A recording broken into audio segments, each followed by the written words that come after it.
So we've been talking about history with Dr. Everett Piper, and that instructs us about the past. Now let's look to the future, and we'll look to the future with literature, particularly science fiction. There are 3 books out that I want to talk to him about: Brave New World, Aldous Huxley; 1984 by George Orwell; and Harrison Bergeron by Kurt Vonnegut. So, Dr. Piper, tell me, what future do you see us facing? Is it any of those 3 dystopian futures, or do you have something else?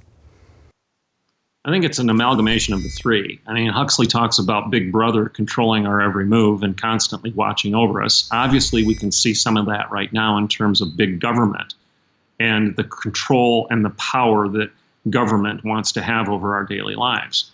Huxley talks about the problem not necessarily being Big Brother, but we allow ourselves to be controlled. In other words, it's big culture.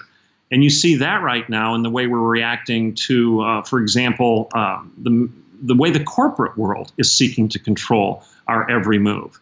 Well, we're allowing that in a sense by our engagement and our buying of products and our acquiescence to corporate power. It's not necessarily government and Big Brother, but it's big culture.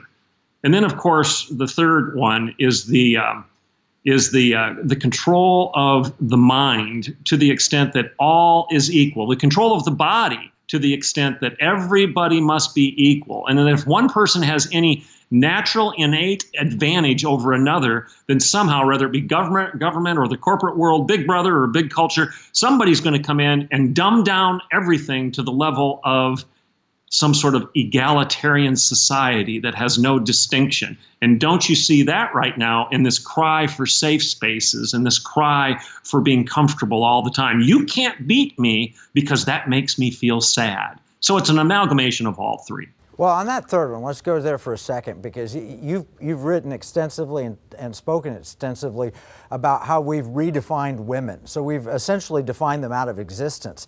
I think of Harrison Bergeron. I mean, one of the things is if you were a superior athlete, they would remove your athletic ability so that you would be, everybody be the same. If you were a smart intellect, they'd put something on your, a cap you'd have to wear so that your brain didn't function as well.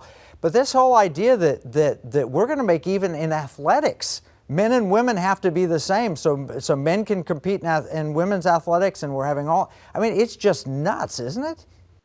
Oh, it's crazy. It's the warning of the prophet Isaiah. Woe unto them who call evil good and good evil, bitter sweet and sweet bitter. Let me paraphrase. Woe unto those who call men women and women men. Woe unto those who make all things equal. Woe unto those who reverse the definitions of life. And that is exactly where we are right now, where we're claiming that men have no advantage over women in competition.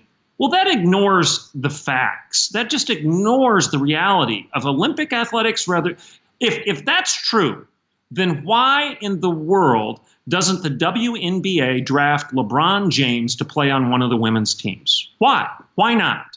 But they don't want to acknowledge the fact that LeBron James has superior skills, innately, physically, genetically. LeBron James is better than the best woman. And as we know, I think you and I have talked about it, there are multiple high school sprinters, male high school sprinters, who have better times than the fastest woman in the world in the Olympics. So there's obviously a difference. You can't have this radical egalitarianism. It's a lie. God told us that in the beginning he created male and female in his image. Male and female, two distinctions that complement one another. There is complementarianism there. There isn't egalitarian radical equality. That denies what God intended to do.